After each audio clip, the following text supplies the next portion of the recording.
वस्तु त्रिलक्षणा है, इसी को वस्तु त्रयात्मक है ऐसा भी समझना।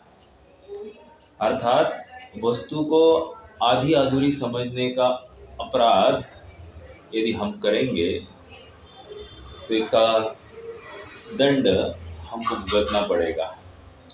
और दंड और कुछ नहीं है, दंड संसार परिभ्रमण है, जो अनादि से मैं करता आया हूँ, इसके आगे भी करूँगा।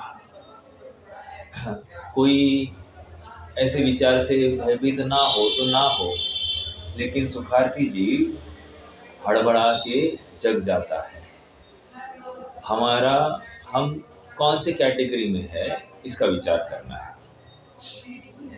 इसके लिए एक बहुत अच्छा छंद अपने यहाँ पर जिनवाणी में आया है वस्तु के त्रयात्मक लक्षण को बताने के लिए। घटमौली स्वर्णार्था नाशोत्पाद स्थिति स्वयं।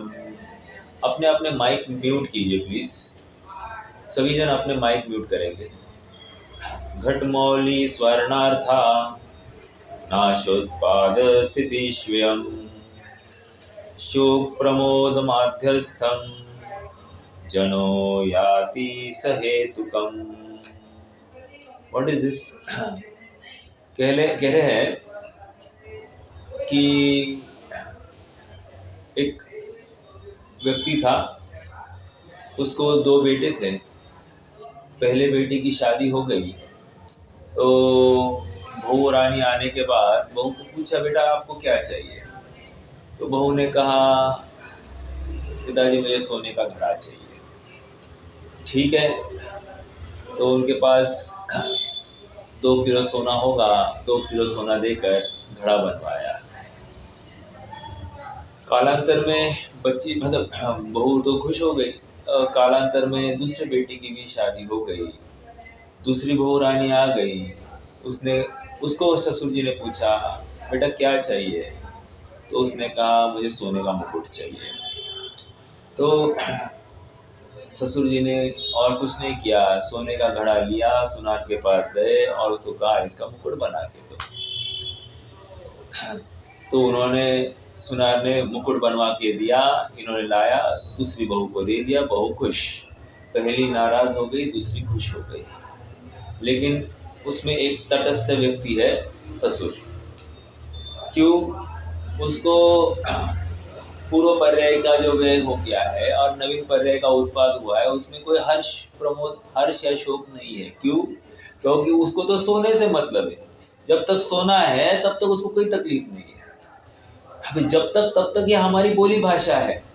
बात यह है कि वस्तु में ऐसी ही व्यवस्था है कि पूर्व पर्याय का नाश होता है, नवीन पर्याय का उत्पाद होता है और वस्तु वैसी की वैसी बनी रहती है।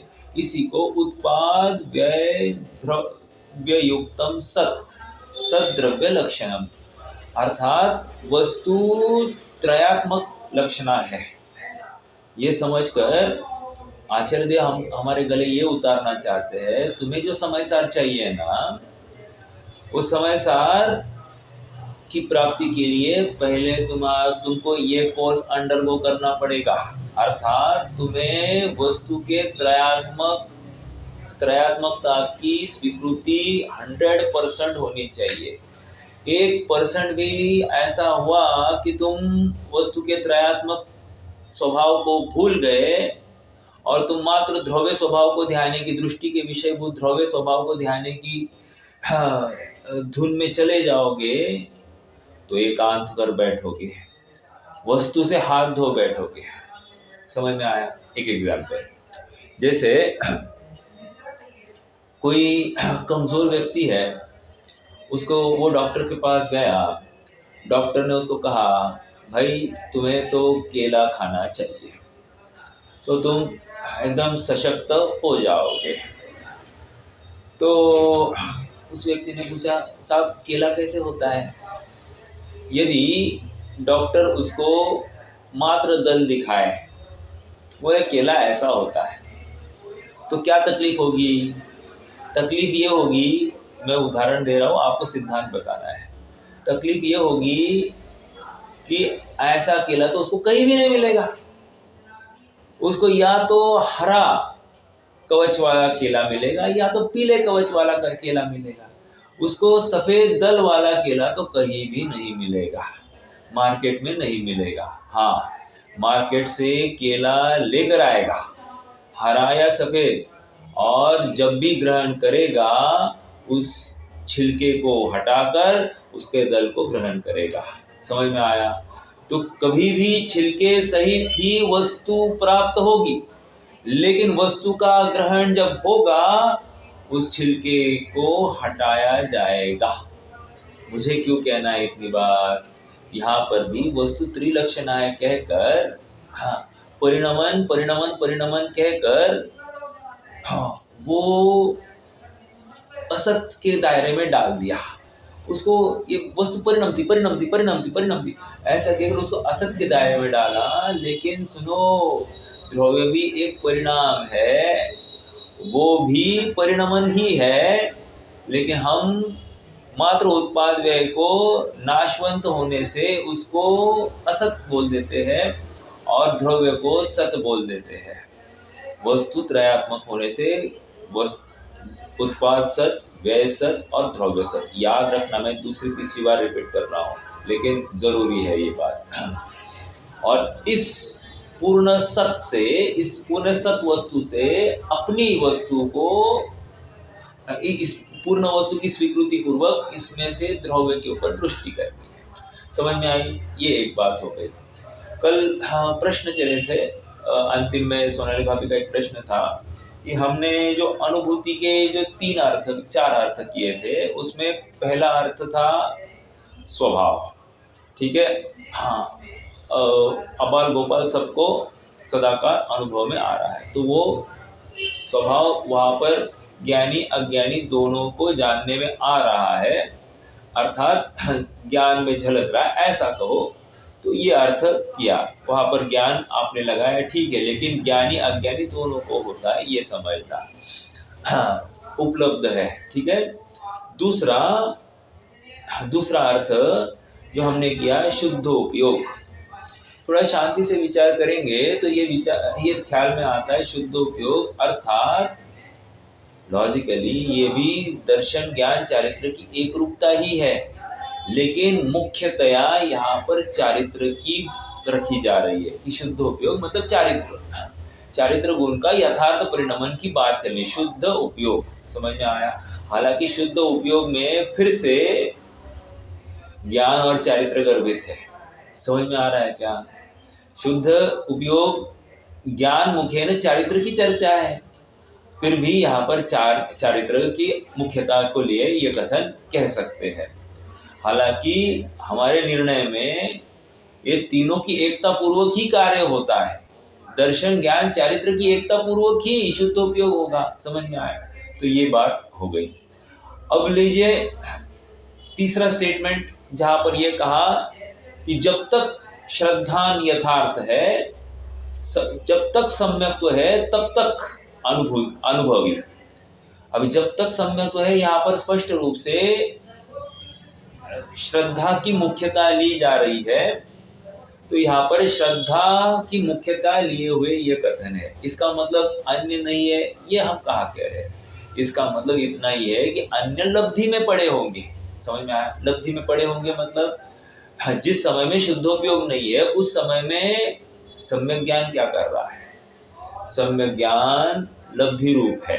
ठीक है? और सम्यक चारित्र कैसा है? अर्थात जिसको हम शुद्ध परिणति कह रहे हैं, वो शुद्ध परिणति वो पड़ी है लब्धि रूप। समझ में आया? लब्धि रूप कहने की अपेक्षा जो चारित्र के भेद पड़ते हैं, शुद्ध परिणति और उपयोग, तो उपयोग के फिर से भेद किए, शुभ उपयोग अशुभ उपयोग। तो कदाचित शुद्ध परिणति प्लस शुभ उपयोग, ऐसा कॉम्बो उसका चारित्र में चल रहा है। ठीक है? तो इस प्रकार ये तीसरी की चर्चा हो गई। और चौथा जो बात यहाँ पर अनुभव की कह रहे हैं, अर्थात अनुसरण करता हुआ होना मतलब अपनी वस्तु को ही प्राप्त होना। और वो कैसे प्राप्त हुआ?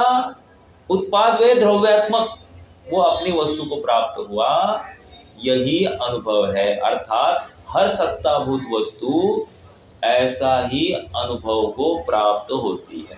ऐसे ही अनुभव को प्राप्त होती है मतलब क्या? प्रत्येक क्षो द्रव्य अनुभव को प्राप्त होते हैं, क्योंकि उत्पाद व्यय द्रव्य ये प्रत्येक वस्तु का, प्रत्येक द्रव्य का हार्द है। समझ में आ रहा है क्या? इसलिए परिणाम को का डेफिनेशन किया। क्या परिणाम का डेफिनेशन? द्रव्यात्म लाभ हेतु कह परिणाम। मतलब क्या? जिस कारण से या जिस हेतु से वस्तु को अपना लाभ होता है, उसको परिणाम कहते हैं। वो हेतु को परिणाम कहते हैं। समझ में आया? हेतु मतलब डेफिनेशन। परिणाम क्या है? जिसकी वजह से वस्तु को अपना लाभ हुआ, उस हेतु को परिणाम कहते हैं। समझ में आया? तो यहाँ पर अनुभव अर्थात स्वीकार करना है हमको कि वस्तु त्रिलक्षणा है और वस्तु है, उसकी सत्ता है, स्वीकृति, और सत्ता का कारण उसका परिणमन बताया गया है। यदि परिणमन नहीं माने तो वस्तु नाश को प्राप्त हो जाएगी। समझ में आया? जैसी है वैसी हो जाएगी, कूटस्थ हो जाएगी। ठीक है, तो मैं समझता हूँ ये बिंदु भी क्लियर हो गया। अब थोड़ा सा आगे बढ़ेंगे। कल हमने लगभग 6 बिंदुओं के ऊपर चर्चा की थी, 6 बोल की चर्चा की थी, जिसमें पहला बोल तो अभी मैंने बताया ही, वो सत्ता मात्र है, स्वीकार करना। दूसरा बोल ये था कि जानने की ताकत वाला है, अर्थात जानने की ताकत वाला है कहकर क्या कह रहे? स्व का अनुभव करने की सामर्थ्य रखता है। इसको अपना अनुभव करने के लिए किसी पर का अवलंबन लेने की आवश्यकता नहीं। इस न्याय से जितने भी इंद्रियां है, ज्ञान है, पर पदार्थ है, उनकी वजह से क्या मैं जानता हूँ, उनकी वजह से मुझे सुख होता है, ये भ्रामक कल्पनाओं को छोड़ना इष्ट है। ठीक है। तीसरा बोल क्या था? 1 मिनट में जस्ट ओपन करता हूँ।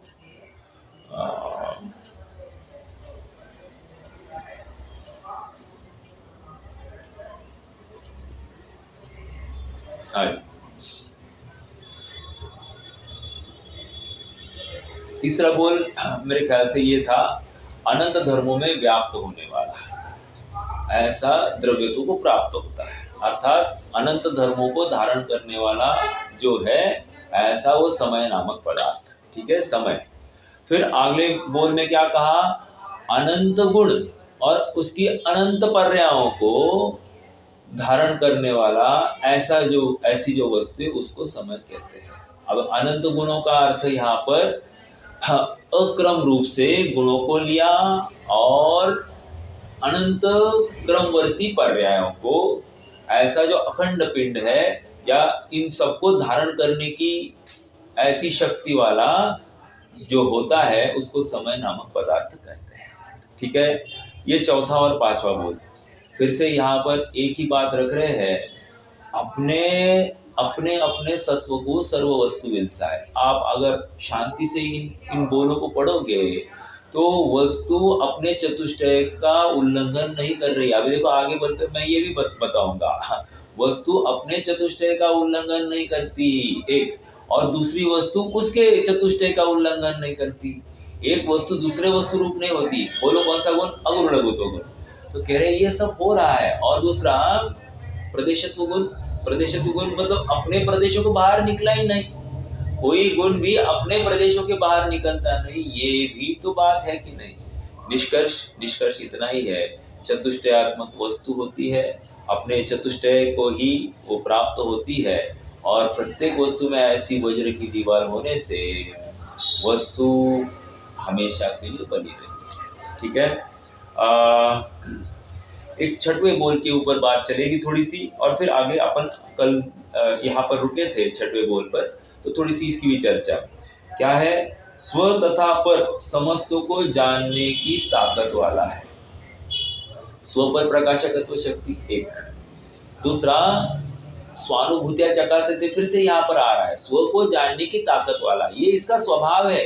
पर को जानना ये भी स्वभाव है और स्व को जानना ये भी स्वभाव है। एक पर जानने में आता है तो इसको जानने के लिए कोई विरोध नहीं है, ये भी इसका मतलब पर द्रव्य का स्वभाव होने से ये उसको विरोध नहीं कर सकता, ठीक है, क्योंकि जानना इसका काम है।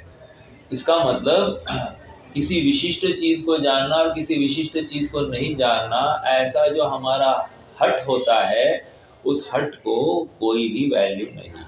एक हाँ, किसी को कम जानना, किसी को नहीं जानना, किसी को ज्यादा जानना, ऐसा जो हमारा हट होता है, इस हट को भी कोई वैल्यू नहीं है। हट मतलब जिद, कह रहे इसको नहीं जान, इसको नहीं जान, इसको जान, अरे नहीं, तेरा सबको जानने का स्वभाव है। इसलिए तो ये अच्छा और ये बुरा, ऐसा जो हम डिवीजन करते हैं अपने जानने में, जो पदार्थ जानने में आते हैं, वही अपराध है। इस अपराध का अभाव कैसे होगा? ये मेरा स्वभाव है, इस स्वीकृति यही अच्छी है। क्या? जानना मेरा स्वभाव है, ऐसी स्वीकृति ही अच्छी है, बाकी ये अच्छा और ये बुरा ऐसा कुछ नहीं है। समझ में आया? क्योंकि अंततोगत्वा स्वभाव की स्वीकृति में ही सब छिपा है। अगर स्वभाव इतना सब स्वाध्याय होकर अगर स्वभाव की स्वीकृति ही नहीं हुई तो क्या लाभ हुआ? जानना मेरा स्वभाव है। देखो, कोई बीमार पड़ जाए, ऐसा बीमार पड़ जाए, मान लो सर दर्द है, पेट दर्द है, सब कुछ है, कुछ भी सूझ नहीं रहा है, तो उसके अच्छे के लिए मान लो कोई थोड़ा सा भक्ति लगा दे। भाई भक्ति लगाएंगे तो उसका मन रम जाएगा। लेकिन कह रहे नहीं, ये भक्ति भी कर्कश है, मुझे ये भी सुनाई नहीं, मतलब सुनने की भावना नहीं। अब ये क्या हो गया? जानने का विरोध किया है। समझ में आ रहा है? ये तो उदाहरण दे रहा हूँ अपने डे टू डे लाइफ में कि हम कैसे जानने का विरोध करते हैं और ये जानना हमारा अपराध है। समझ में आ रहा है? मान लो कि कोई रास्ते से जा रहा है, अभी प्रचार सब चल रहे हैं, सब जगह पर इलेक्शंस हैं, तो जा रहा है, तो कौन जा रहा है ये देखने का जो भाव है, अधिक जानने की अधिक इच्छा, अभी जान नहीं पा रहा है विशेष, लेकिन जान पा रहा है कि कोई जा रहा है, लेकिन विशेष नहीं जान पा रहा है कौन जा रहा है, ये इच्छा भी अपराध है। समझ में आया? अधिक जानने की इच्छा ये भी अपराध, नहीं जानने की इच्छा ये भी अपराध। समझ में आया? जानना मेरा स्वभाव है, यही अच्छा है, बाकी और कुछ नहीं।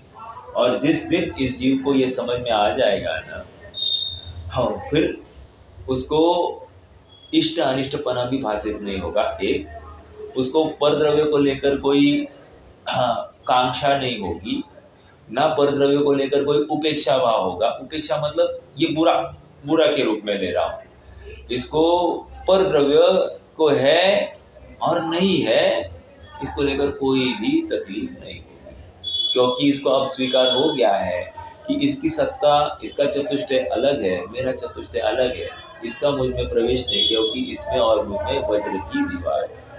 ठीक है?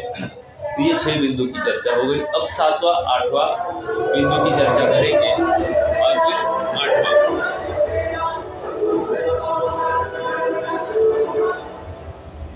हाँ जी, 8वां बिंदु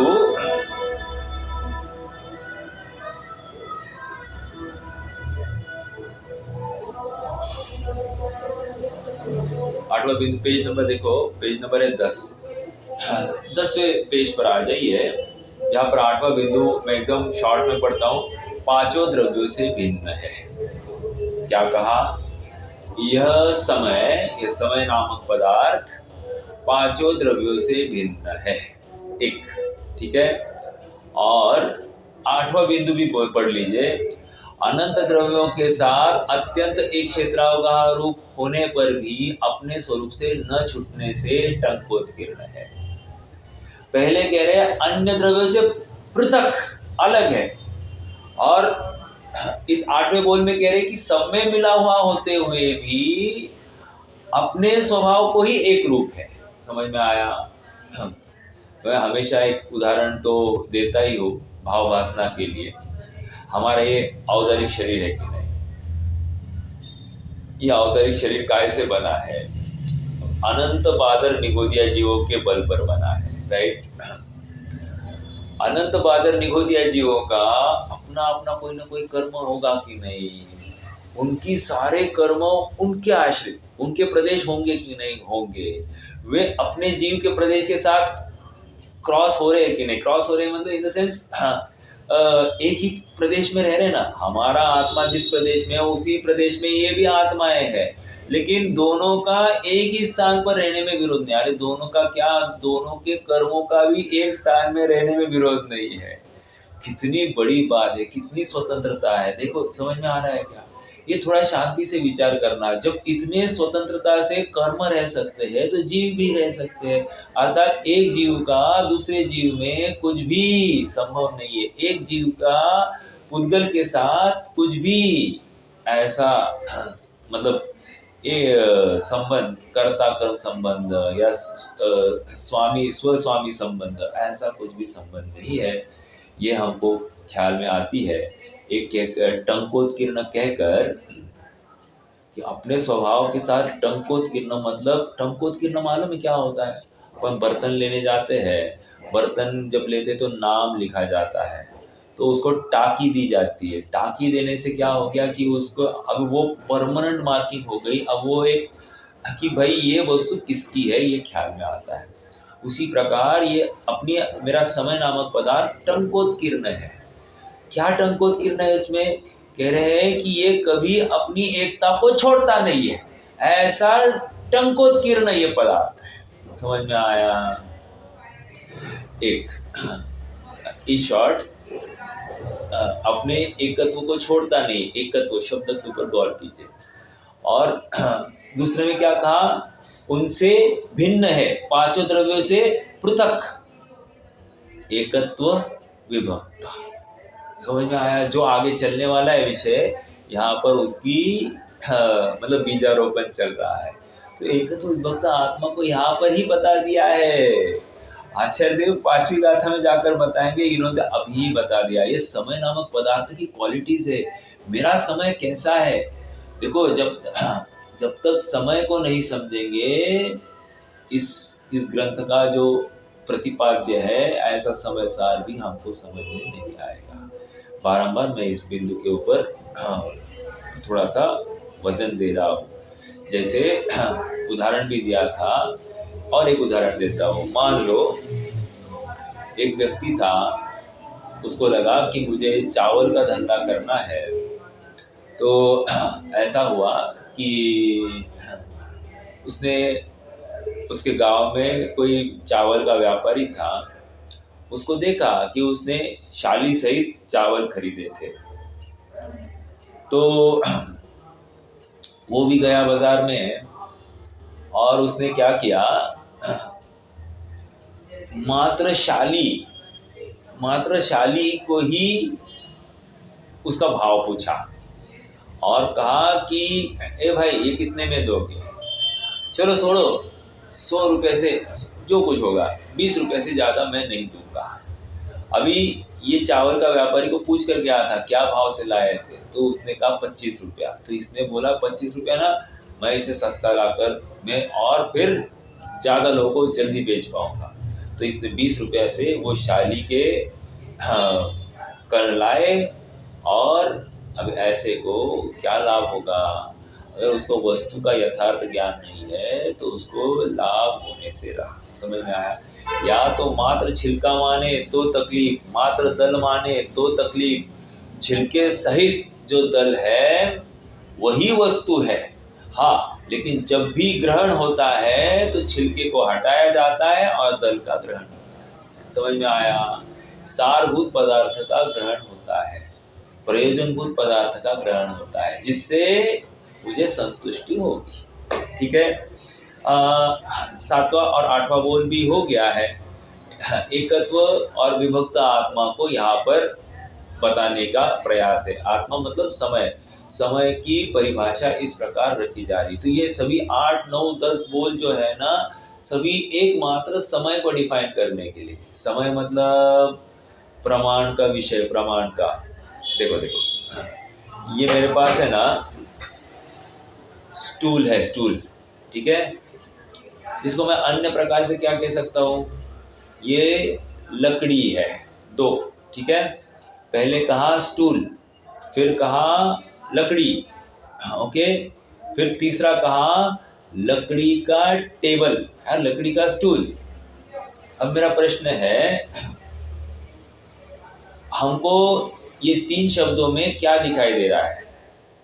क्या हमको एक शब्द में पर्याय दिखाई दे रही है, एक शब्द में क्या हमको द्रव्य दिखाई नहीं दे रहा है, और एक शब्द में क्या हमको पर्याय प्लस द्रव्य अर्थात प्रमाणात्मक वस्तु दिखाई नहीं दे रही है, दिखाई दे रही है। तो वस्तु कैसी है? कह रहे हैं स्टूल भी है अवस्था की अपेक्षा से, कह रहे हैं लकड़ी भी है, क्योंकि लकड़ी उसका मूल इंग्रेडिएंट लकड़ी है, तो द्रव्य अपेक्षा लकड़ी की भी स्वीकृति है।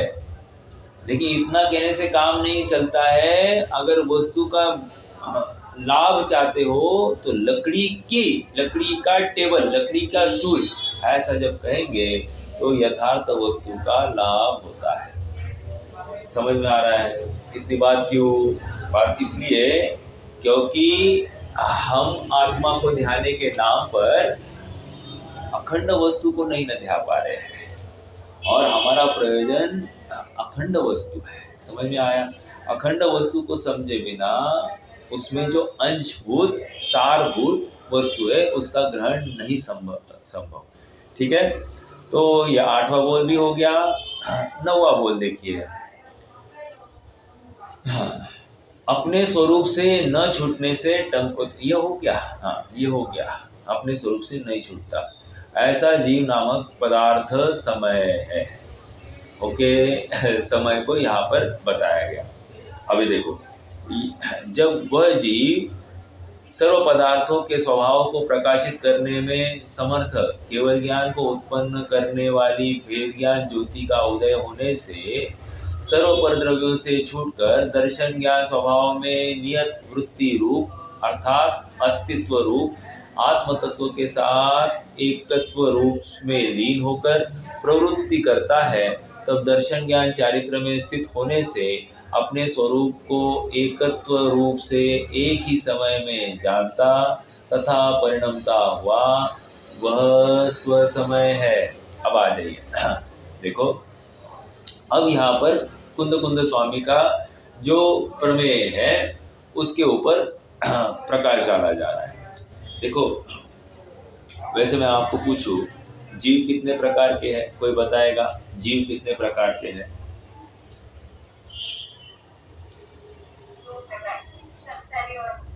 संसारी और मुक्त, बराबर। देखो, ये बात बिल्कुल सही है, ये तत्वार्थ सूत्र की टोन है, समझ में आया? अर्थात आगम की टोन है। जीव दो प्रकार के, संसारी और मुक्त। समय सार की भाषा शैली अलग है। समय सार को पूछा जाए, भाई जीव कितने प्रकार के? वो कह रहे 2 प्रकार के। ये भी 2 प्रकार के कह रहे, क्या से कह रहे? स्व समय और पर समय। अभी समय सार स्व समय और पर समय इतना ही भेद कर रहा है जीवों का, उसको संसारी और मुक्त ऐसा कुछ भी दिखाई नहीं दे रहा।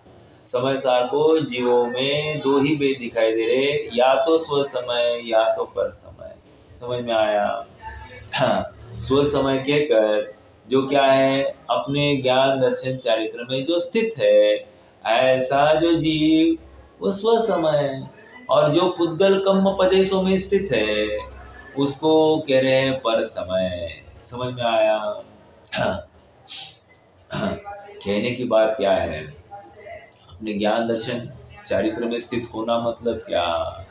अर्थात अपने स्वभाव की स्वीकृति होना। समझ में आया?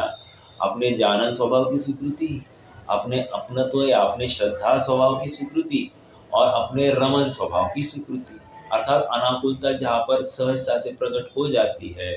ये कह रहे हैं, ये ज्ञान दर्शन स्वभाव में, ज्ञान दर्शन चारित्र स्वभाव में जो स्थित है वो स्व समय है। ठीक है, बहुत रॉकेट साइंस नहीं है, एकदम सरल है। और पर प्रदेश में स्थित है, सो पुद्गल कर्म प्रदेश में स्थित है। अब इसकी चर्चा करेंगे। पुद्गल कर्म प्रदेश मतलब क्या? पुद्गल कर्म प्रदेश मतलब क्या?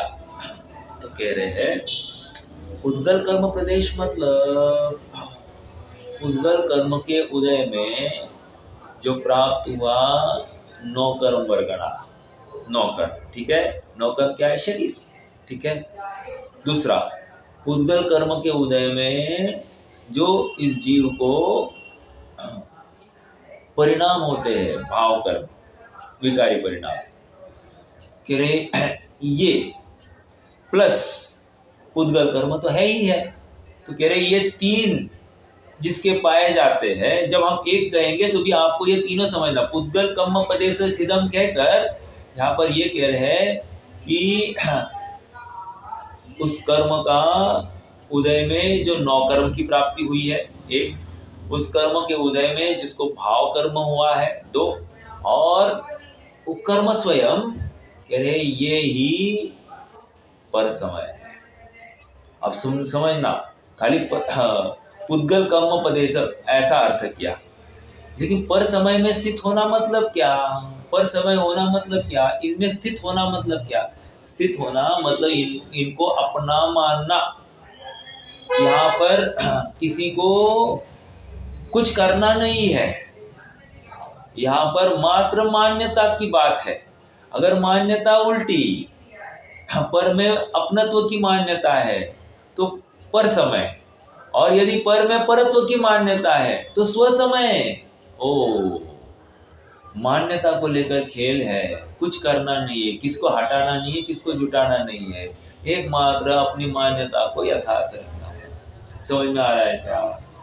ठीक है। तो कहने का तात्पर्य इतना है कि इस ग्रंथ में दो प्रकार के जीव बताए जाएंगे, स्व समय और पर समय। स्त्री पुरुष नपुंसक ऐसा भेद नहीं चलेगा। या फिर समोशरण में जाएंगे तो अब कुंद स्वामी के अपेक्षा से समोशरण में कितने कोट होंगे? कह रहे दो ही कोट होंगे, या तो स्व समय और या तो पर समय। अब इसमें कुछ भी भेद नहीं चलेगा। समझ में आ रहा है क्या? एक मात्र स्व समय और पर, मतलब मात्र स्व समय और पर समय में इतना ही विभाजन चलेगा। ओके, समझ रहे हैं मेरी बात को? हाँ, समोशरण के कोट में भी इतना विभाजन, 12 कोट होंगे ही नहीं। ठीक है, चलिए अब थोड़ा सा आगे बढ़ते हैं। देखो अभी और एक महत्वपूर्ण बिंदु आने वाला है, उसके ऊपर भी फोकस करूंगा। फिर से यहाँ पर आ गया,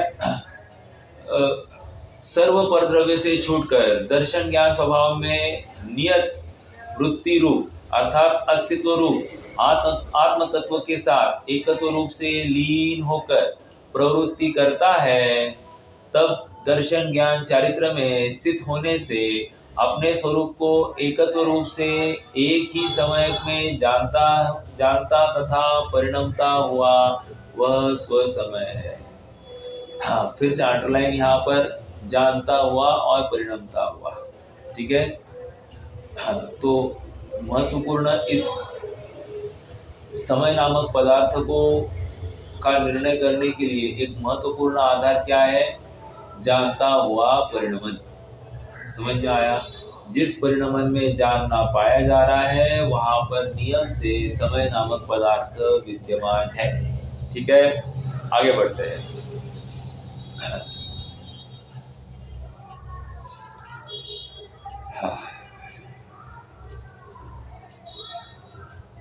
इस प्रकार प्रतीति किया जाता है। आगे, किंतु अभी देखो, किंतु कहकर क्या है? बात बदलने वाले हैं। समझ में आया? क्या बदलेंगे? देखो अभी क्या कह रहे हैं।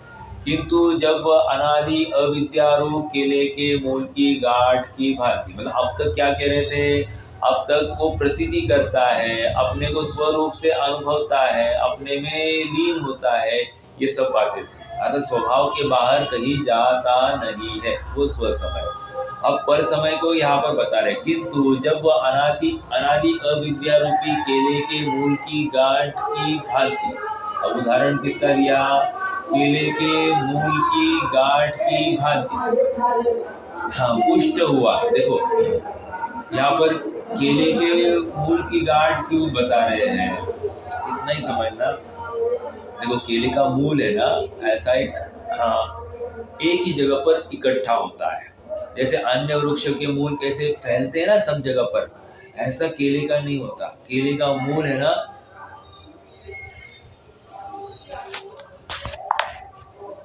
अनादि की अविद्या। अविद्या मतलब क्या? अविद्या मतलब क्या, कोई बताएगा? अरे अविद्या मतलब अपने को समय रूप भी नहीं देख रहा है। अपने को समय रूप नहीं देख रहा है मतलब क्या? अपने को समय रूप मतलब नहीं देख रहा है मतलब अपने को त्रयात्मक देख नहीं रहा है, अपने को परिणमता हुआ नहीं देख रहा है, अपने जानन स्वभाव को भी नहीं स्वीकार कर रहा है। समझ में आया? अरे इतना ही कहना। देखो मान लो सर में दर्द है, तो क्या कहना हमको? नो वॉइस, एक मिनट। अनादि की अविद्या। अनादि की अविद्या मतलब जीव अपने को समय रूप देख ही नहीं रहा है, मतलब अपनी समय नामक वस्तु का निर्णय ही नहीं कर रहा है। समय नामक वस्तु की निर्णय नहीं करना मतलब क्या? उसको अपने जानता हुआ परिणाम अर्थात जानन क्रिया के साथ साथ परिणमना उसको दिखाई नहीं दे रहा है। ठीक है, एक समय को नहीं स्वीकार रहा है मतलब अपने में जो जानने की सामर्थ्य है इसकी उसको खबर नहीं है, और कितना जानता है इसकी भी उसको खबर नहीं है, स्वीकृति नहीं है। ये कह रहे ये समय को न जानना अर्थात इसकी अविद्या। भी लगा ना, ये 9 बोल में जो नहीं कर पा रहा है ये इसकी अविद्या है। समझ में आ रहा है? अब मैं पर रूप हो गया, अर्थात अभी आज इस असमान जाति द्रव्य पर्याय में पाया जा रहा है, तो ये क्या मान रहा है? तन उपजत अपनी उपज जान, बस ये अनादि की अविद्या। समझ में आया? या कोई इसको घात कर दे तो क्या होता है? इसको भय होता है, अनादि की अविद्या। समझ में आया? कहने की बात इतनी है, ये अनादि की अविद्या को उन्होंने केले के मूल के साथ कंपेयर किया है। ठीक है, केले का मूल कैसे होता है? तो केले का मूल ऐसा होता है, बाकी सभी मूल है ना फैलते हैं जमीन में, केले का मूल ऐसा एक कंजेस्टेड एक ही जगह पर एकत्रित होते हैं। तो एकत्रित होने से क्या हुआ? एकत्रित होने से ये हुआ कि बहुत स्ट्रांग हो जाता है वो। लेकिन सुनो, जितना स्ट्रांग होता है ना उतना ही उसका अभाव करना भी इजी हो जाता है। कैसे? आप मात्र उस मूल को ना एक घाव दे दीजिए, एक घाव दिया ना, अब वो केले का वृक्ष खड़ा ही नहीं होगा, खड़ा ही नहीं होगा, वो अब गिर जाने वाला है। समझ में आया? तो केले को मारना है शब्द गलत है, लेकिन केले को खत्म करना है उस वृक्ष को, तो उसके मूल को आप थोड़ा सा धक्का दे दो, बस काम हो जाएगा। और कुछ नहीं करना कि वो खत्म हो जाएगा। उसी प्रकार कह रहे ये अनादि की अविद्या है, इसको अभाव कैसे करना? अविद्या मतलब मिथ्या तो कहो, कोई प्रॉब्लम नहीं। तो इसका अभाव एकमात्र उसके मूल के ऊपर घाव प्रहार करना है। ठीक है, अभी देखो फिर से पढ़ता हूं। किंतु जब वह अनादि अविद्या रूप केले के मूल की गांठ की भांति पुष्ट हुआ, मोह उसके उदयानुसार प्रवृत्ति की अधीनता से दर्शन ज्ञान स्वभाव में नियत वृत्ति रूप आत्म तत्व से छूटकर परद्रव्य के निमित्त से उत्पन्न मोह राग द्वेषादि भावों में एकता से लीन होकर प्रवृत्त होता है, तब पुद्गल कर्म के कार्माण स्कंद रूप प्रदेशों में स्थित होने से युगपत पर को एकत्व पूर्वक जानता और पर रूप से एकत्व पूर्वक परिणमित होता हुआ पर समय है, इस प्रकार प्रतीति की जाती है। जानकारी दे रहे हैं मैं पर समय क्यों हुआ? क्योंकि मैंने पर का स्वामी बनने का यत्न किया। पर के साथ एकत्व स्थापित किया, पर से सुख की कल्पना की, पर से ज्ञान की कल्पना की, पर के आश्रित मेरा ज्ञान माना, पर के आश्रित मेरा सुख माना, यही मेरा अपराध है।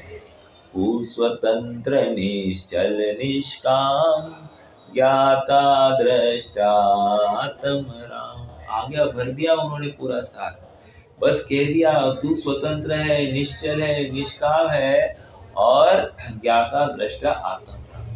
अपनी वस्तु को अपने में है ये दिखाया, अपनी प्रभुता अपने में है, बाह्य वस्तु में व्यर्थ प्रयास। समझ में आया?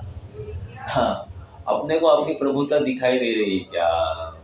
प्रभुता हमको बाहर क्यों दिखाई दे रही है? अपना सुख अपने में क्यों नहीं दिखाई दे रहा? अपना ज्ञान अपने से क्यों नहीं दिखाई देता? क्योंकि इसकी अनादि की अविद्या है। समझ में आया? हाँ, और इस अनादि की अविद्या को तोड़ने का उपाय क्या है? बहुत सरल है। मान लो सर दर्द है, मैं ये उदाहरण दे रहा था, आवाज नहीं आ रही थी आपको सबको। हाँ, अनादि की अविद्या को तोड़ने के लिए बहुत बड़ा कुछ नहीं करना, इतना ही कहना आज सर दर्द जानने में आ रहा है। क्या कहा? सर दर्द है ये बोलना, अपनी कमजोरी ये तो स्वीकार करना, लेकिन जानने में आ रहा है ये कहकर आपने बहुत बड़ा काम किया। क्या काम किया? ये काम किया, स्वभाव को हाईलाइट किया, स्वभाव में आत्मा इसकी तरफ अपना उपयोग झुका है ये सिद्ध कर रहा है। ठीक है, कुतूहलवश मात्र किसी के साथ भी बात करेंगे तो ऐसा मेरे जानने में आता है, इतना ही बोलना। समझ में आया? मैं इस प्रकार से जान रहा हूं। मान लो किसी ने अपने साथ छल किया, ठीक है, तो इस व्यक्ति ने मेरे साथ छल किया ऐसा मेरे जानने में आ रहा है, इतना ही बोलना। अब देखो वो छल करना गौण हो जाता है और जानने में आ रहा है ये ऊर्ध्व हो जाता है।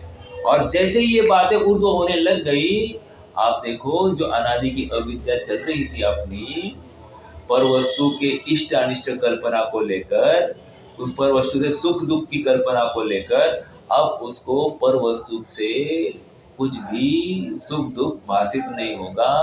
पर वस्तु हो अथवा नहीं हो, इससे मेरा कुछ भी लाभ हानि नहीं, तो मुझे उसकी तरफ देखने का भाव। समझ में आया?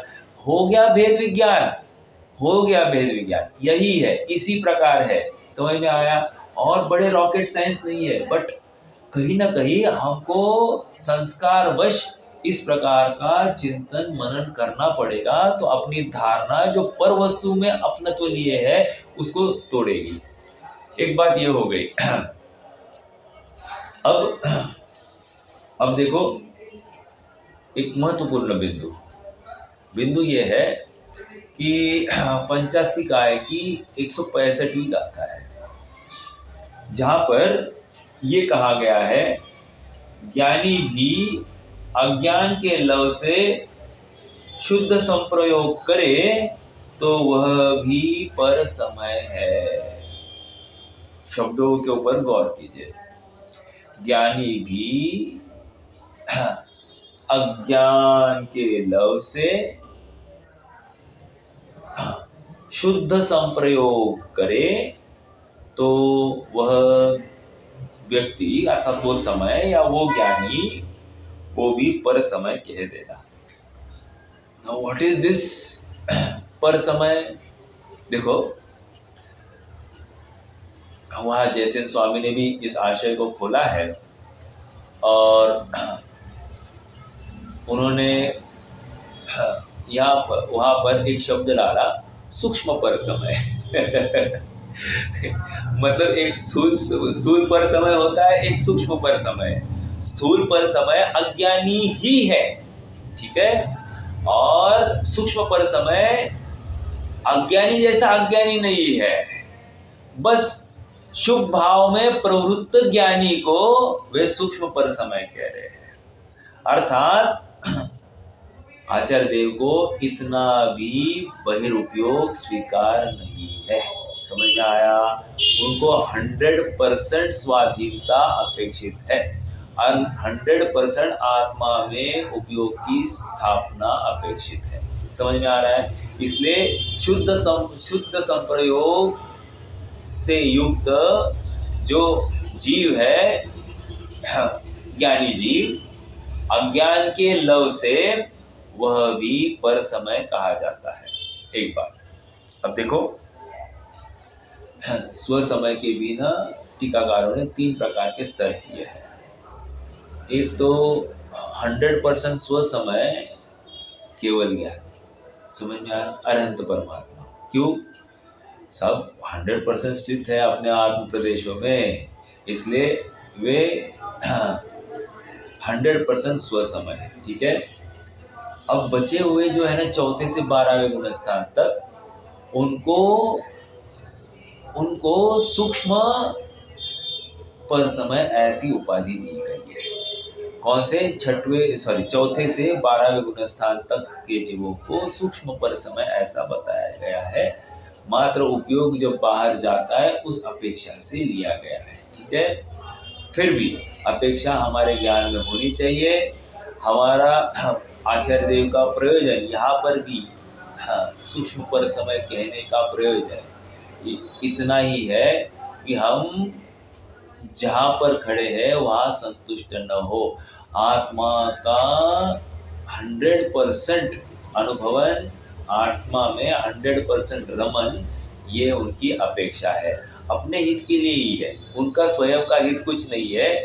ये कहने में हमारे हित की ही बात आ रही है। ठीक है। हाँ, तो क्या समझा? अरहंत को जब स्व समय कह रहे हैं, ये कर्णानियों की अपेक्षा से किया गया कथन है। ठीक है।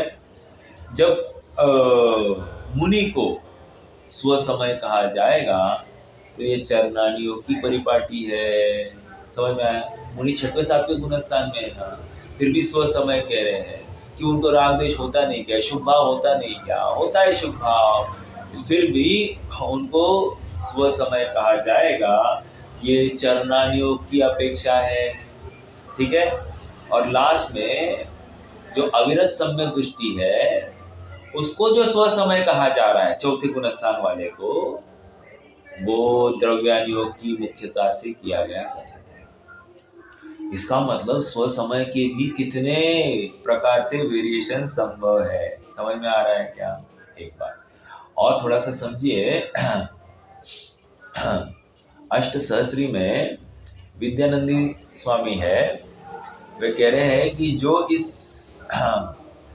अष्ट सहस्त्री को पढ़ लेता है, समझ लेता है, हृदयंगम कर लेता है, उसको हजारों स्वमत और परमत से क्या लेना देना।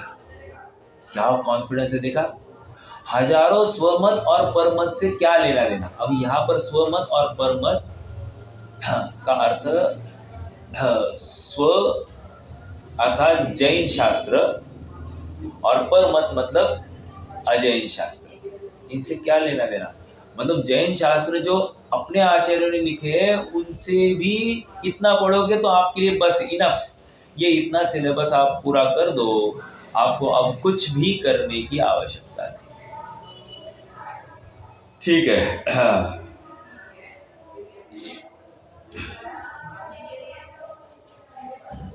ये जो मैंने बताया था, जो सूक्ष्म पर समय, इसी को आचार्य जयसेन सराग सम्यक्त्व के नाम से पुकार रहे हैं। ठीक है। सराग सम्यक्त्व क्या होता है?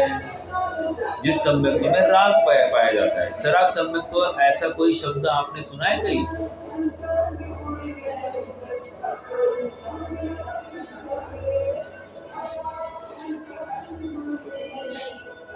देखो, सराग सम्यक, हाँ बोलिए। हाँ, सुना है? कहाँ सुना है, ये पूछ रहा हूं मैं।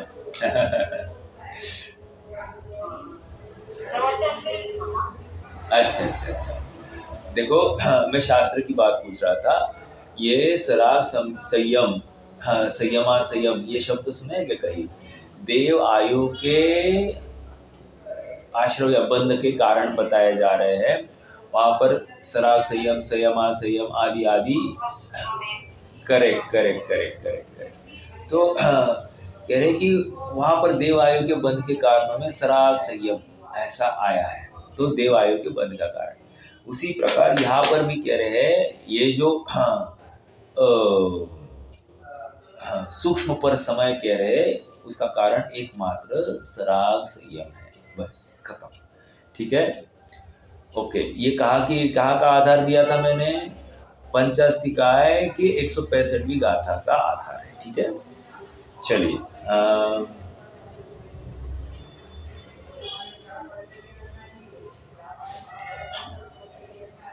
देखो, जीव नामक वस्तु को पदार्थ कहा है, ठीक है, उसी को अब समय भी कहेंगे। जीव इस प्रकार अक्षरों का समूह पद है और उस पद से जो द्रव्य पर्याय रूप अनेकांत स्वरूपता निश्चित की जाए वह पदार्थ है। ओ पद अर्थ समझ में आया? पद की संधि, पदार्थ की इस शब्द की संधि करो ना। हाँ, क्या कहा? जीव इस प्रकार अक्षरों का समूह ये पद, और उस पद को जो विभूषित करे वह पदार्थ। समझ में आया? तो उस पद से जो द्रव्य पर्याय रूप अनेकांत स्वरूपता निश्चित की जावे वह पदार्थ है। यह जीव पदार्थ उत्पाद व्यय द्रव्यमयी सत्ता स्वरूप है। फिर से रिपीट हो रहा है क्या? जीव पदार्थ इसी को समय कह रहे हैं। समय कैसा है? कह रहे त्रयात्मक लक्षण वाला है, त्रिलक्षणा है। क्या लक्षण है? उत्पाद व्यय द्रव्यमयी सत्ता स्वरूप। महत्वपूर्ण, मात्र उत्पाद व्यय द्रव्यमयी नहीं कह रहे हैं, उत्पाद व्यय द्रव्यमयी सत्ता स्वरूप। इसका मतलब उत्पाद की भी सत्ता है भले एक समय की, व्यय की भी सत्ता है एक समय की, और द्रव्य की भी सत्ता है हमेशा। समझ में आया? तो कह रहे सत्ता स्वरूप द्रव्य पद से जो द्रव्य पर्याय रूप अनेकांत स्वरूपता निश्चित की जावे वह पदार्थ है। वह जीव पदार्थ उत्पाद व द्रव्यमयी सत्ता स्वरूप है, दर्शन ज्ञानमयी चेतना स्वरूप है, अनंत धर्म स्वरूप द्रव्य है। अनंत द्रव्य स्वरूप, अनंत धर्म स्वरूप द्रव्य है का अर्थ क्या लेंगे? बोलिए।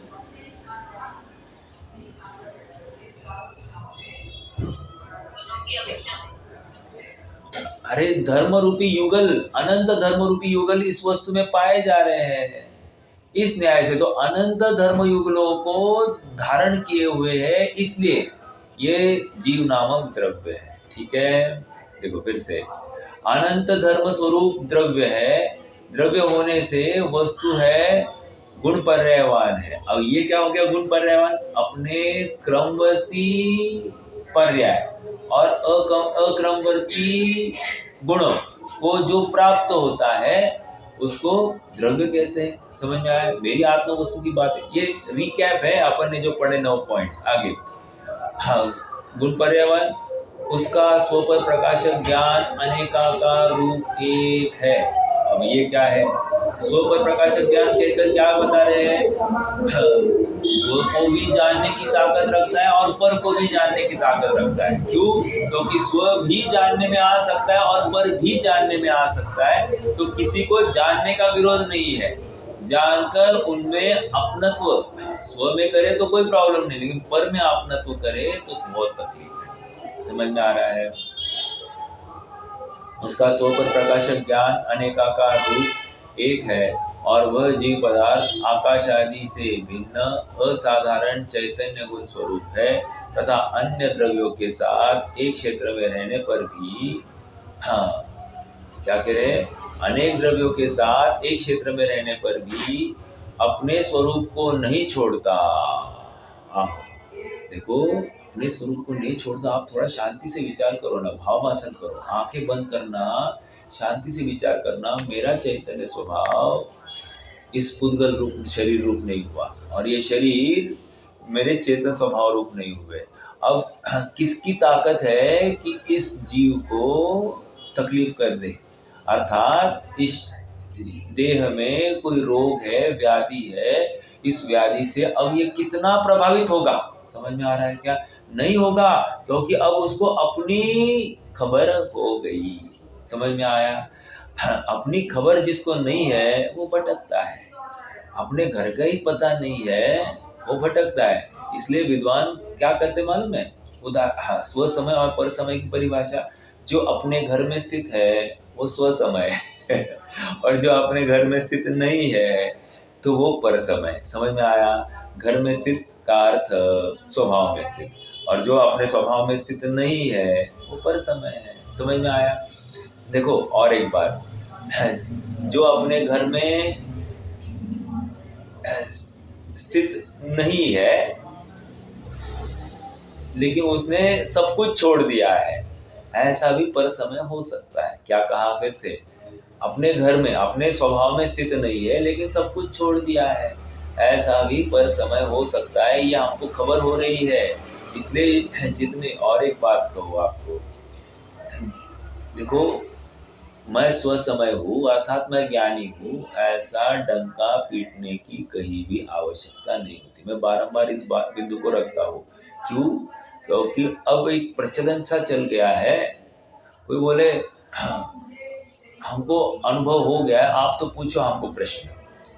ऐसा अनुभव जो जो दावा करता है कि मुझे हो गया है, तो पहली बात में पहली चोट में ये नक्की करना ये अनुभवी नहीं है। समझ में आया क्या? वो तो पर समय। क्यों?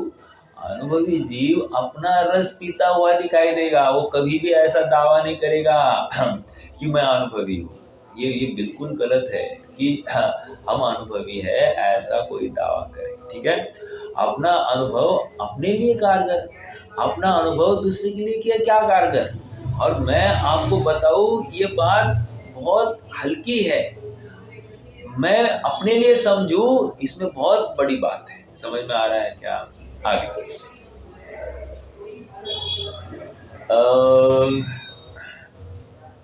ऐसा जीव नामक पदार्थ समय है, तब वह अपने स्वभाव में स्थित हो और हो तब स्व समय है, और पर स्वभाव अर्थात राग द्वेष मोह रूप होकर रहे तब पर समय। देखो अब यहाँ पर खोला, पुग्गल कम्म पदेश ठिदम का अर्थ क्या किया? राग द्वेष मोह रूप होकर जब परिणमे तब वह पर समय हो जाता है। समझ में आया? देखो फिर से, मोह राग द्वेष रूप मैं परिणमा, मोह राग द्वेष को जानते हुए मैं परिणमा, इतना ही। मेरे मोह राग द्वेष को जानते हुए परिणमा, इसमें बहुत दम है। आप विचार करना कि हम कहाँ स्वीकार कर रहे हैं, ना अपने जानन स्वभाव को स्वीकार कर रहे हैं, ना अपने राग द्वेषादि को स्वीकार कर रहे हैं। समझ में आ रहा है? मैं पर को जान सकता हूँ क्योंकि पर सामने है, ऐसा लग रहा है। मैं स्व को जान नहीं सकता क्योंकि स्व दिखाई नहीं देता, ऐसा भी इसको भ्रांति है। लेकिन आचार्य देव कह रहे तू स्वयं को जान सकता है स्व तेरे जानने में आए, ऐसा तेरा खुद का स्वभाव है। समझ में आया? हाँ, अक्सर लोग कहते हैं ना बहुत कठिन है आत्मानुभव, बहुत कठिन है कुछ भी। हाँ, कैसे देखना, दिखाई नहीं दे रही वस्तु कैसे देखना? अरे जिस ज्ञान में दिखाई नहीं दे रहा है उसी ज्ञान ने देखा है कि नहीं दिख रहा है। समझ में आया? तो शंका नहीं करनार्थे शंका पोते आप। अरे अपनी ही अस्तित्व की जो शंका कर रहा है वही अस्तित्ववान वस्तु है। ठीक है? हाँ जी, तात्पर्य वृत्ति हिंदी। अब दूसरी गाथा के पूर्वार्ध द्वारा स्व समय तथा उत्तरार्ध द्वारा पर समय का कथन करता हूँ, ऐसा अभिप्राय मन में धारण करके आचार्य देव यह गाथा सूत्र कहते हैं। जीवो चरित इत्यादि में जीवो अर्थात शुद्ध निश्चय से, अब देखो यहाँ पर नए लगा है, शुद्ध निश्चय से शुद्ध बुद्ध एक स्वभाव रूप निश्चय प्राण के द्वारा तथा अशुद्ध निश्चय से। एक मेरा प्रश्न है आप सबको, शुद्ध बुद्ध एक स्वभाव रूप निश्चय प्राण के द्वारा, निश्चय प्राण क्या है और व्यवहार प्राण क्या है? ये बात कहीं सुनी है क्या किसी ग्रंथ में? हाँ, बहुत अच्छा। क्या है वो?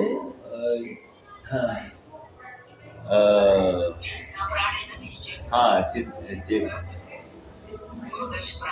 Right right right. हाँ वही तिक ये से तिक्काले चदुपाणा इंद्रिय बल मावाण पाणोय व्यवहारा सो जीवो निश्चय नय दो चेदना जस।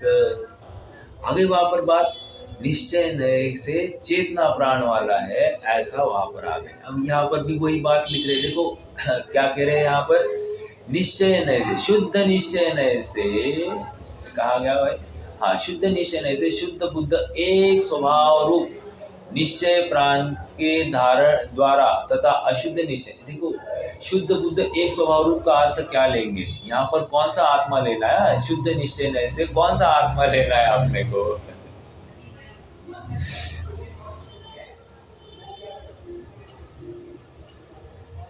चलो पूरा पढ़ते हैं, फिर आप मुझे जवाब देना। हाँ पूरा पढ़ते हैं।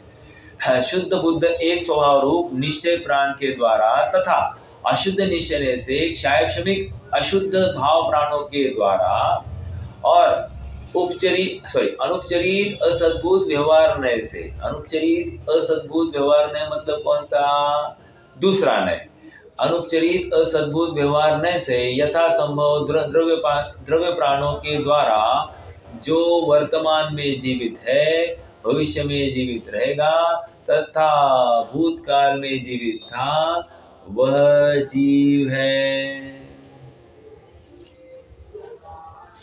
क्या समझा रहे हैं, जीव को बता रहे हैं, अर्थात समय को बता रहे हैं। पहले समय समझो, बाद में स्व समय और पर समय कर देना।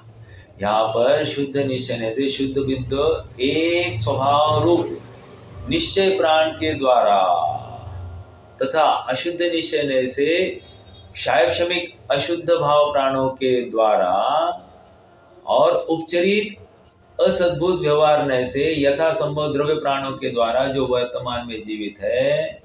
हाँ देखो, और एक बात क्या कह रहे हैं, यथा संभव, व्हाट इज दिस यथा संभव द्रव्य प्राण है।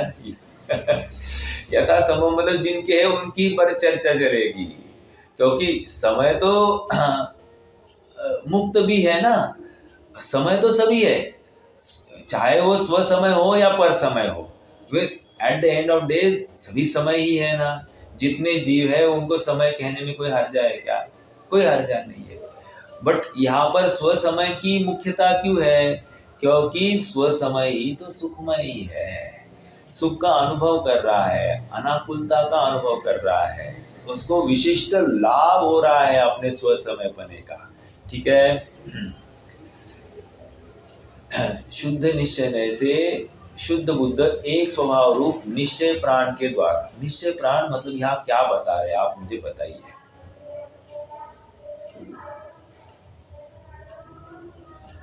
अरे अभी अभी द्रव्य संघ की गाथा अपन ने चल बोली, उसमें आया ना। हाँ बस चेतना प्राण, ये अरे शुद्ध जीवत्व बता रहे हैं, शुद्ध जीवत्व बता रहे मतलब क्या, परम पारिणामिक भाव बता रहे हैं।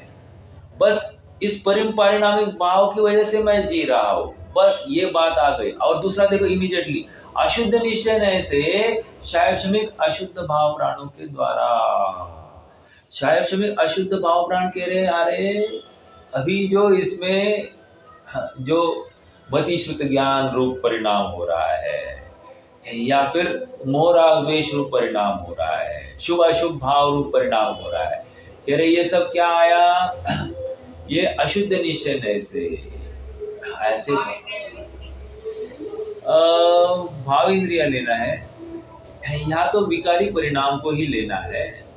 भाव ओके, आपको ये कहना है, देखो द्रव्य इंद्रिया तो उन्होंने अगले इसमें ले ली, उपचरित अनुपचरित असद्भुत। हालांकि भाव इंद्रिया में, हाँ भाव इंद्रिया में क्या लेते हैं मालूम है क्या,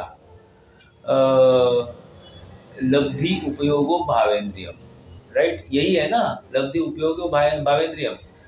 हाँ ठीक है, ले सकते हैं, ले सकते हैं, कोई प्रॉब्लम नहीं।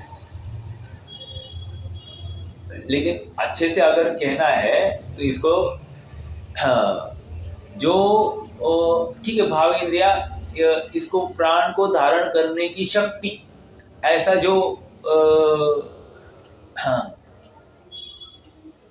द्रव्य प्राणों को धारण करने की शक्ति, ये भी स्वभाव में चला जाएगा। ठीक है, आप भाव इंद्रिया ले लीजिए। हाँ हाँ, बोलिए बोलिए।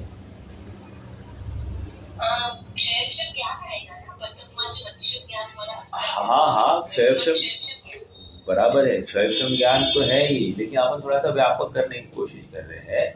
क्षयक्षम मात्र ज्ञान तक ही सीमित थोड़ी है। क्षयक्षम अपना श्रद्धा में उपयोग में भी पाया जाएगा। क्षयक्षम अंतराय मतलब अंतराय संबंधी पाया जाएगा। क्षयक्षम मोह संबंधी पाया जाएगा। तो उस अपेक्षा से मेरी बात चल रही थी। तो ठीक है, हाँ, आ ही रहा है ना। अशुद्ध निश्चय में तो वो भी सब चला जाएगा कि राग आदि भाव से युक्त हुआ है, तभी तो जाकर इसको ये प्राणों को धारण करने की इसमें योग्यता आ गई है। ठीक है, तो ठीक है, अशुद्ध निश्चय से क्षायक्षमिक अशुद्ध भाव प्राणों के द्वारा और अनुपचरित असद्भुत व्यवहार नय से यथा संभव द्रव्य प्राणों के द्वारा वर्तमान में जीवित है, भविष्य में जीवित रहेगा और भूतकाल में जीवित था, वह जीव है। यहाँ पर जीव को बताना था, और जीव को उन्होंने निश्चय की अपेक्षा, अशुद्ध निश्चय की अपेक्षा और असद्भुत व्यवहार, अनुपचरित असद्भुत व्यवहार की अपेक्षा यहाँ पर उन्होंने घटित किया। आगे बढ़ते हैं। समय तो बहुत बढ़ गया है, रुक जाएंगे। कोई प्रश्न है तो रख सकते हैं, जिनवाणी स्तुति करेंगे। हाँ बोलिए बोलिए।